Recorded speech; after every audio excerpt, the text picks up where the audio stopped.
The following program on PBS 39 is made possible in part by Arts Weekly, celebrating regional expression, performance, and creativity, is brought to you in part by the Edward D. and Ione Auer Foundation, the Ian and Mimi Rowland Foundation, the family of Dr. Christopher and Kirsten LaSalle, and the support of viewers like you. Thank you.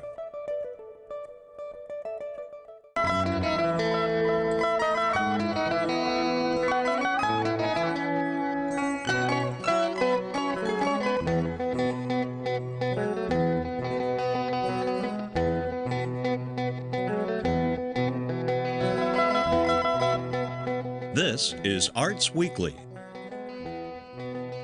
Arts Weekly is produced in cooperation with the College of Visual and Performing Arts at IPFW, offering degrees in fine arts, music, theater, and visual communication and design.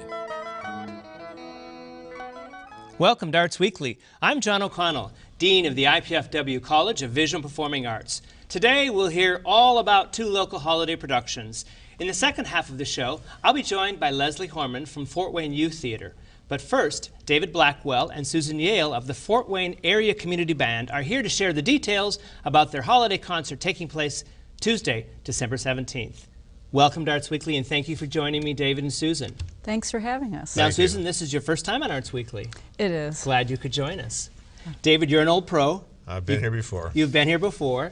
Tell me a little bit about what is the Fort Wayne Area Community Band?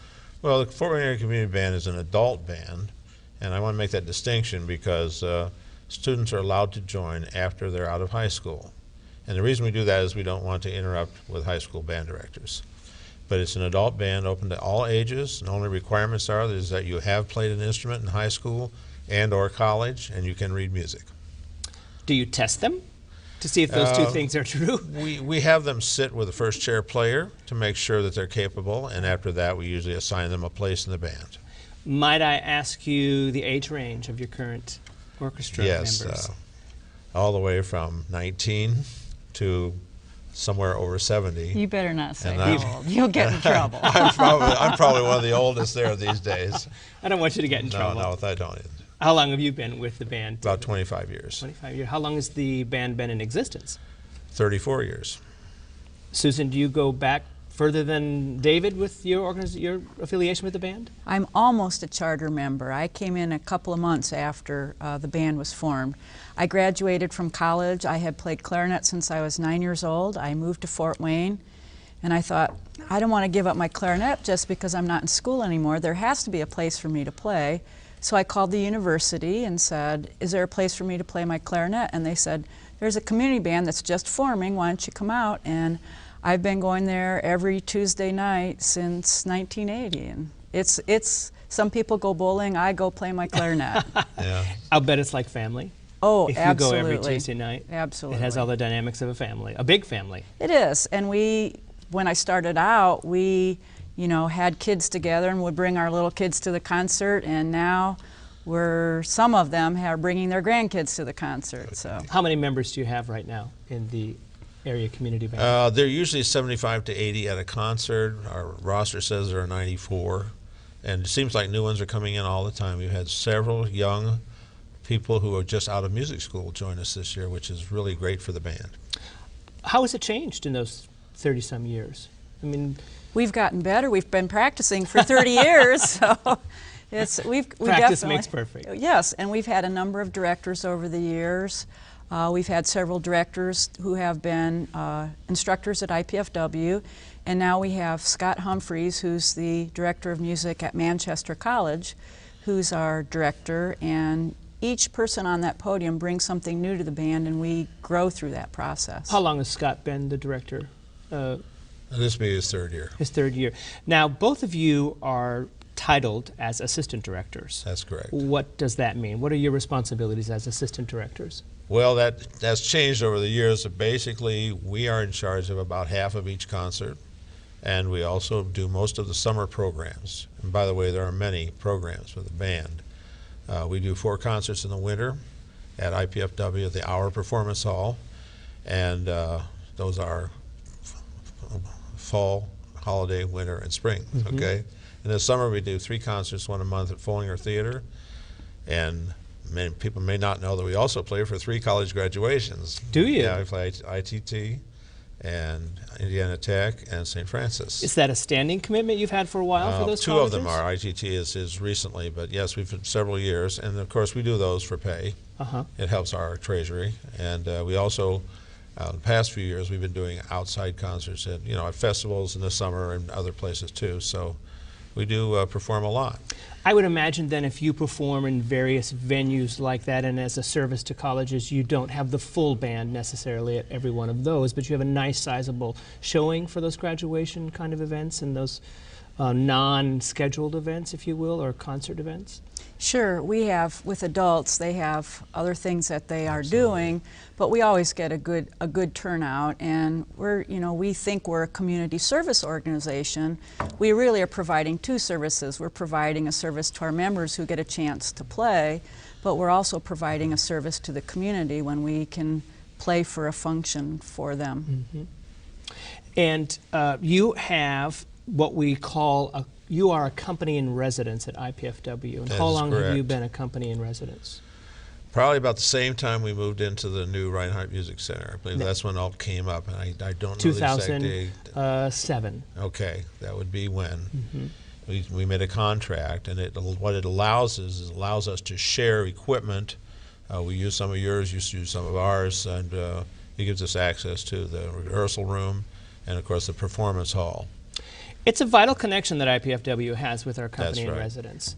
We couldn't survive without our connection to the university. It really, through the years, has given us a home, and a group like that just can't be going from one place to the other. You need that home base, and it really has. IPFW's been very good in supporting us, and we really appreciate their support of our outreach to adults, continuing education.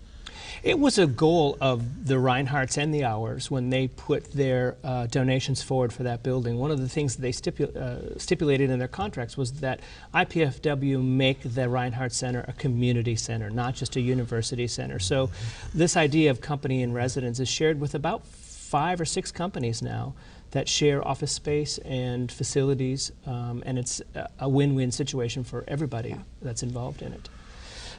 You do 4 concerts in the winter. Are they always at the Hour Performance Hall? The 4 in the winter are, yes. And in the summertime, do you like playing outside? Are you used to playing in different venues outside in the summertime? Follinger isn't really outside. Right, it has a band. It has air blowing through the screens, but we are covered and safe there. But we have played in some outsides. We played in some rain and all that kind of stuff. But I like doing outside concerts in the summer, because I think that's an American tradition. I think you're right. Yeah. We also play the Ice Cream Social, IPFW. That's right. During Three Rivers Festival, they host an ice cream social, and that's a great event to play because you have the children out there eating ice cream, dribbling all down their face, and balloons bouncing, and people coming by. And you get a different audience than you might get in our auditorium. And you're playing American classics at that time. Absolutely. At an ice cream social, absolutely. Nothing fits a band better than some of the great American classics. Absolutely. Well, let's talk about your holiday concert that's coming up. You've got a holiday tie-on, David. Yes, that well, we have to... Scott Humphreys and I are going to share conducting the holiday concert, and we have some of the usual holiday favorites like the Leroy Anderson Christmas Festival and Sleigh Ride, and I'm doing an arrangement which has all the 1950s stuff, Rudolph, Frosty, Winter Wonderland, etc. And Scott's doing a couple that are really interesting, different. One is called Lux Aramak, which is light and gold, and it's supposed to be the light shining down on the baby Jesus and the voices of the angels singing, and very complex harmonies and a very beautiful piece. And he's also doing a couple of fantasies and variations. One's Fantasy on a 13th Century Carol, which is based on the March of the Three Kings. The other is Emmanuel variants, which of course is on O Come Emmanuel. And I believe I'm also doing White Christmas and Happy Holidays.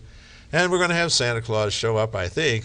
There's a rumor that he's going to be in the building. If he's not too busy that evening. If he's not too busy that evening. No. You call it a show.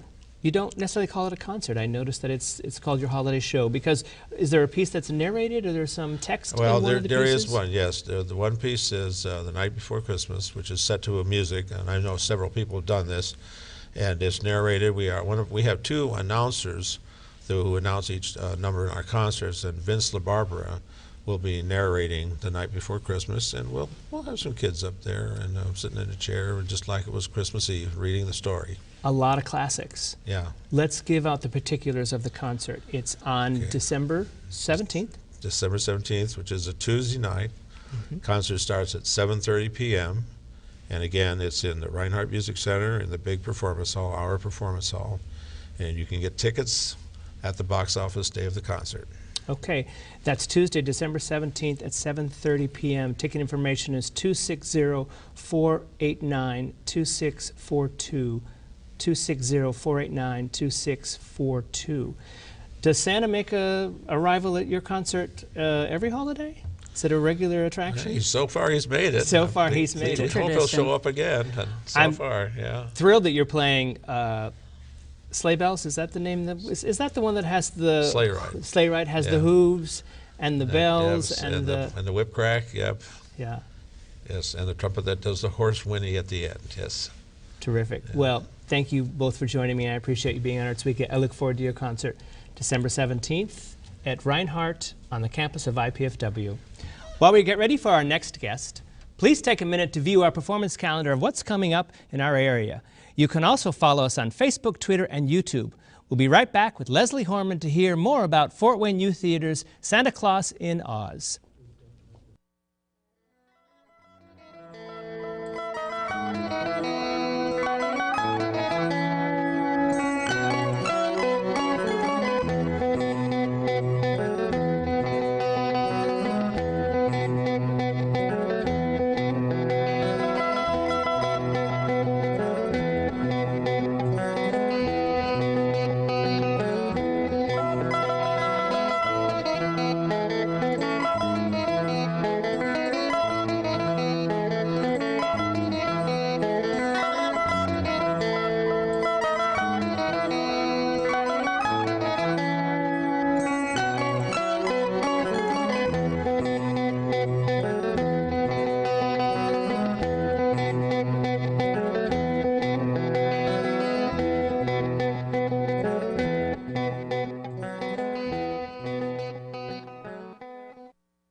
Opening December 20th, the Fort Wayne Youth Theater's production of Santa Claus in Oz is sure to please young and old alike. Here to talk about this unique production is my friend Leslie Horman from the Fort Wayne Youth Theater. Welcome to Arts Weekly. Thank you so much for having me. Always a pleasure, always a great time. I'm always thrilled to have you on Arts Weekly and to visit with you for a while. But 12 minutes is just not nearly enough. Not for us. No. Not for the two of us. We could keep the show going for days. Days and days. We could do a marathon. We could. All right, so Santa Claus in Oz. Santa Claus in Oz. It's a what a title. Yeah, it's a mixed match of two of our favorite things in culture. Santa Claus, of course, 'tis the season. And we put him in a very popular series, the Wizard of Oz series. Wow. Who came up with this idea? Well, it's actually part of the Frank Baum series. It is? Other than there's 14 books. Right. And Harvey, I came to him last year and I said, we need a Christmas show. And he's so good at writing.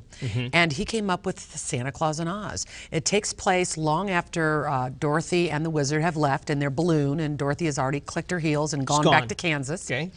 And now it's the Scarecrow, the Tin Man, and the Cowardly Lion, and they're ruling Oz.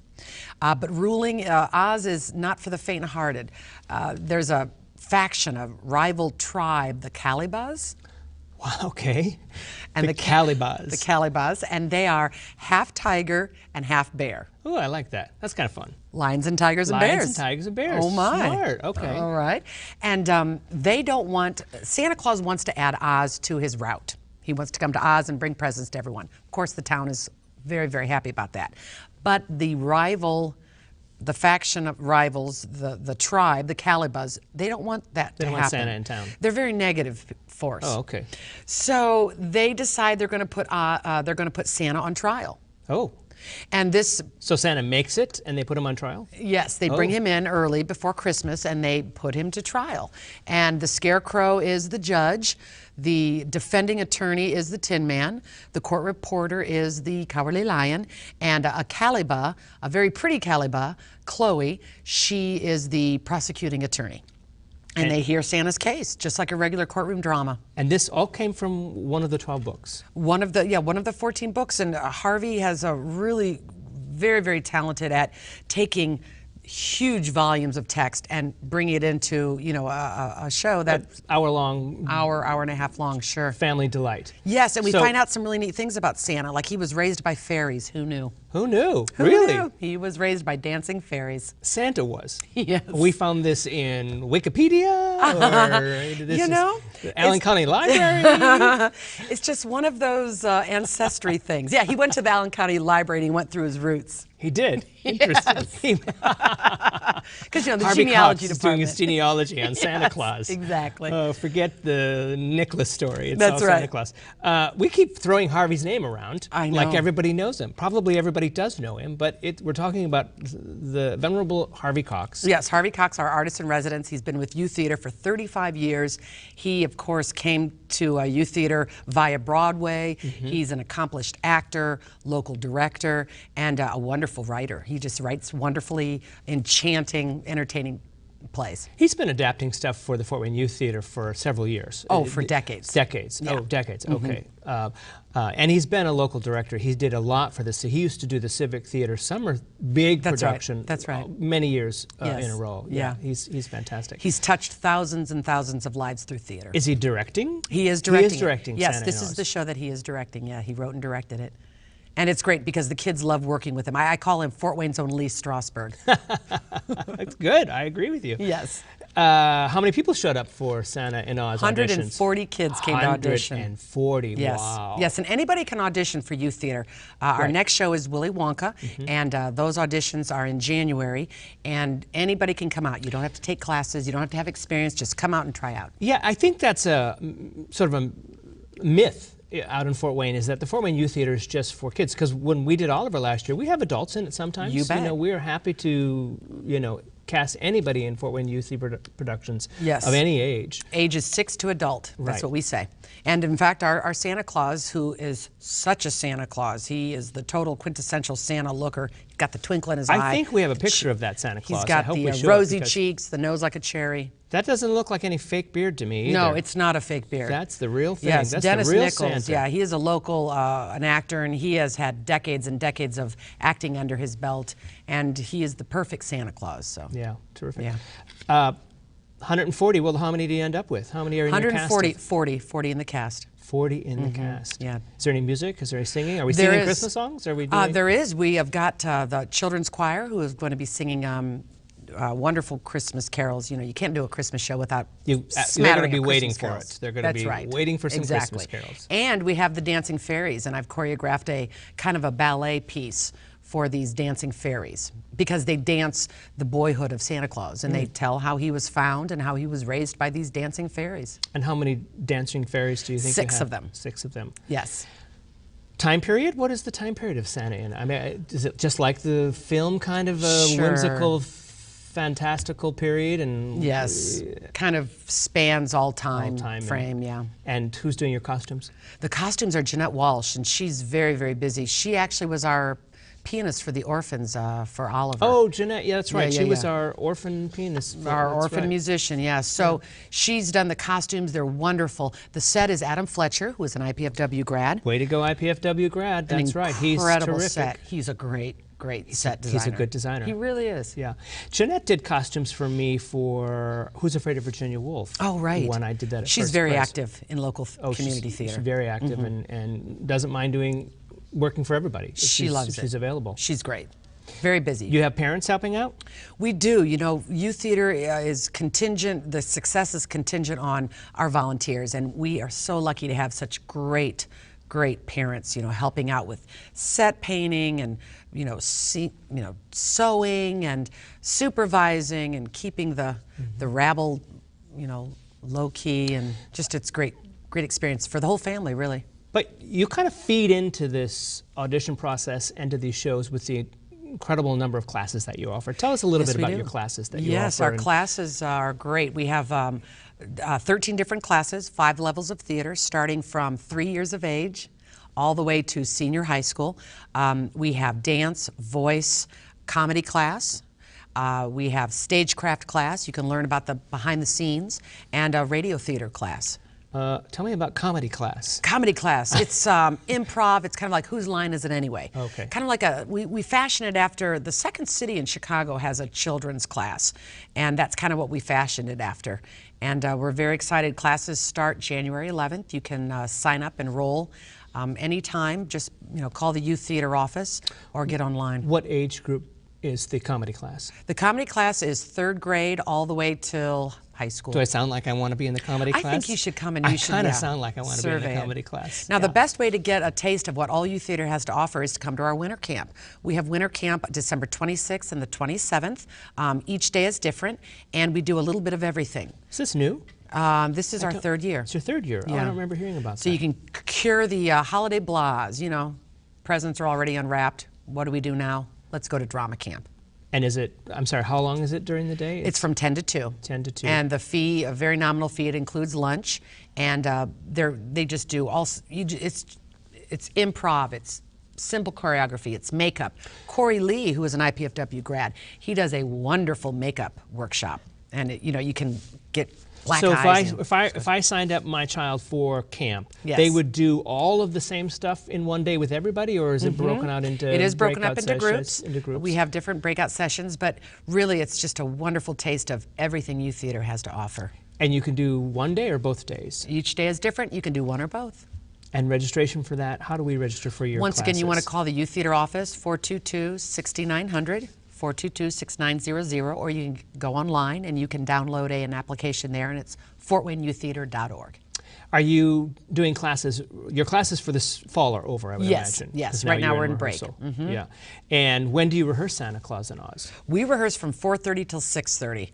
It's kind of nice because you do it right after school, so maybe they can have a snack and then they go right down to the theater and then they're home at a reasonable hour. Because as you've worked with these children before, a lot of these kids go to bed early. They go to bed at 8 o'clock. Well, they do, and they have homework to do. They do. They've got to keep up with their grades, and sometimes they get a little wild after 6:30 or 7 if they've been in rehearsal I've too heard long. about that.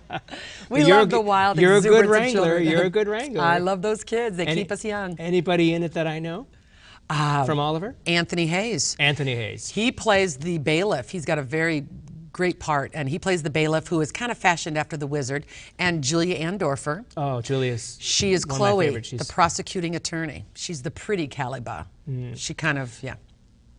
Anthony's currently in our production of Our Town at And it was so IPFW. exciting to see my 3 Your youth 3 theater guys boys. from our Oliver are in our production of Our Town at IPFW. What a Yeah. great performance. What a great show Our Town That was by a the good way. show. I was just very proud loved of it. A great Yeah, night of thank theater. You. Thank you.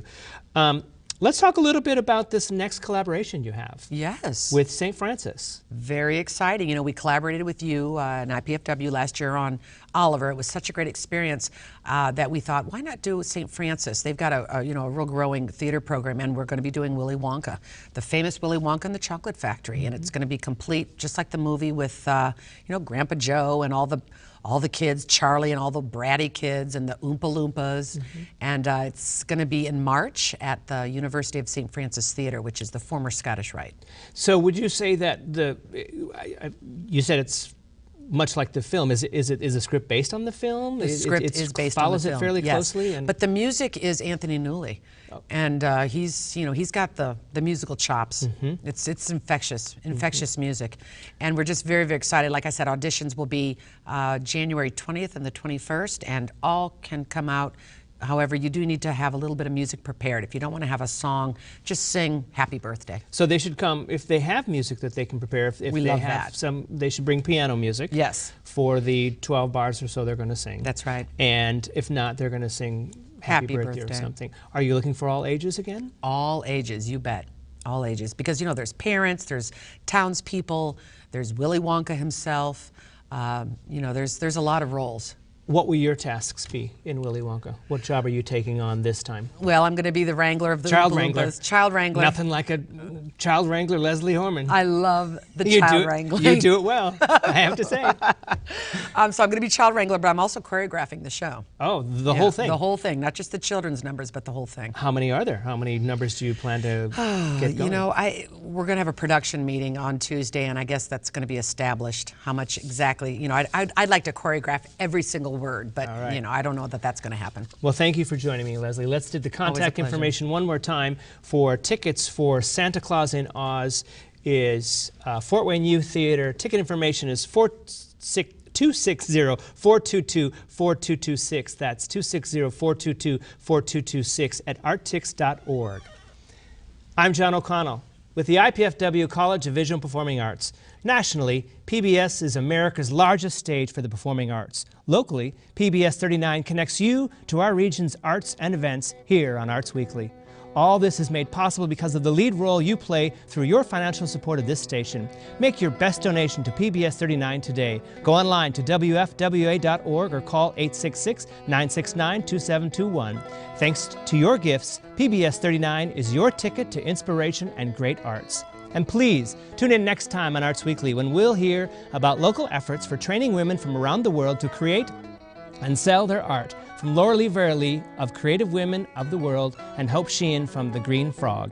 Then musicians Fernando Tarango and Jason Markson drop by to talk about their latest projects. For up-to-the-minute arts updates, you can find us on Facebook, Twitter, and YouTube. And be sure to join us here live Thursday evenings at 7:30 on PBS 39. Thank you for watching Arts Weekly.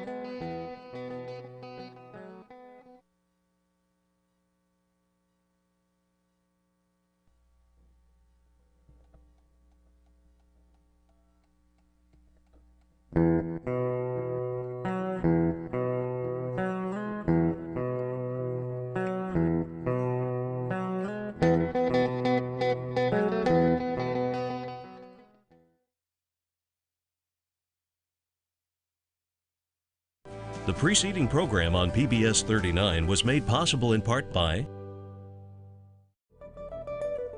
Arts Weekly, celebrating regional expression, performance, and creativity, is brought to you in part by the Edward D. and Ione Auer Foundation,